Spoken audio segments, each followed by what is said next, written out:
Hey guys, Charlie here, welcome to another video. In today's video I want to talk about phase 2 on how to create your first funnel. And phase 2 is basically called how to set up your pre-frame bridge, your pre-sale page, whatever you want to call it. I know it's a complicated term, so I'm gonna break it down to you guys in a simpler way with a little drawing that I did. I hope you guys don't judge my drawing skills, but I know you will. So basically I have this little board, and this is what you don't want to do. So in the case of in the upper part, there's your customer, and you don't want to sell them directly to your landing page. So you don't want to you don't want to send them to your sales page right away, like, because it doesn't work unless people are like raving fans, which I don't think it's the case for most of you guys. People are not gonna buy because they arrive to the sales page, they don't feel any emotions, as I said, unless they are raving fans. So they're not gonna buy, and they're not motivated in any way. They might even not trust you, don't know who you are. So in the second scenario, we have the person, and what you want to do is set up this bridge so that you can send them to your sales page. Now this bridge basically is gonna give people more trust, more social proof, more emotions, so that they want to buy from you when they arrive to your sales page. So I'm gonna explain this real quick.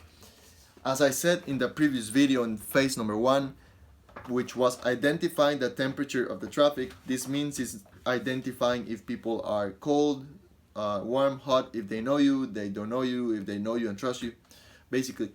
And this is important because if the people are hot, which means they know you and they trust you, all you have to do is like elaborate an email. Now, a little tip that one of my mentors told me is that if you are sending emails every single day, for example, then you want to sell once a week. So for example, of 7 emails or 5 emails, one has to be a email that sends people to your landing page. If you are emailing only 3 times a week, you could do it as well, like once a week. If you're emailing once a week, then I don't think you should be doing it. I don't really recommend doing once a week. I think it's not very effective, but this is how it works. Now, if you are talking to your warm traffic, which is people that know you, but maybe they don't trust you so much, they need the endorsement of someone else so that they can trust you. So one of the things that you guys can do is maybe find someone that writes blogs about your industry, so maybe fitness or health, and give them your service for free, or tell them to make a review of your business, and then in that review, in that blog, they can put the link to your landing page, right? So you want to keep this ethical, obviously, because it's gonna be very weird, and I don't think things work when you do them unethically. But if you do this correctly, then people are gonna go into your blog, are gonna go into theirs blog, into that third party's blog, and then click on your link. It's gonna be more effective. You could also do email, but it's not gonna be like this short email that it's gonna be very simple. It has to be a little bit more elaborated, because if it's hot, you can do a short email that sends people to the sales page. But if not, it's better to make it a little bit longer, maybe more emails on that. Now, cold traffic, which is like the holy grail of online marketing, basically mastering how to get people that don't know you and don't trust you to buy from you, is like the best you can learn. Then in this case, there's many things you can do. For example, you can do quizzes.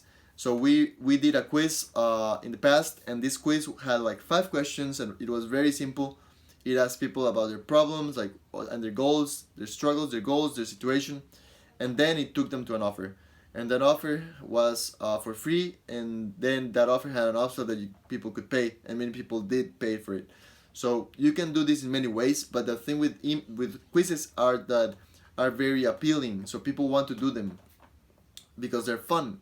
And as we've spoken before, fun is the way to go in marketing. If it's fun, people are gonna go for it. So quizzes are fun, so people do them because it's fun, and then they end up opting, so giving their email or buying from you.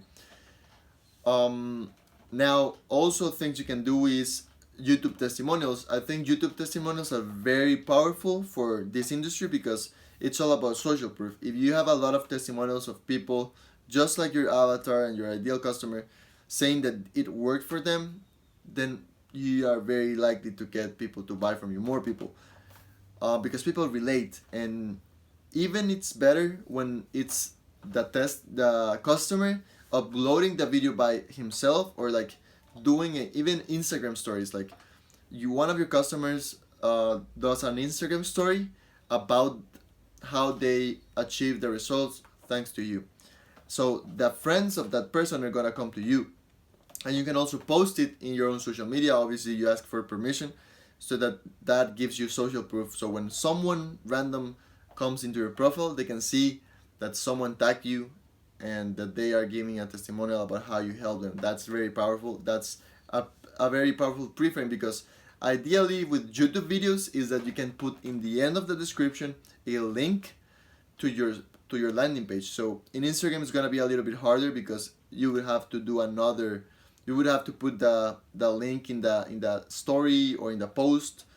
It's a little bit harder and people don't check it that much, but it still works. The idea is that the testimonial leads to the landing page, so it acts as a bridge, so that when people come to the landing page or sales page where you sell them, basically they are pre-framed, they have more trust, they are more motivated, they have more emotions going on, they already trust you a little bit more, they have social proof, so they are more likely to buy from you.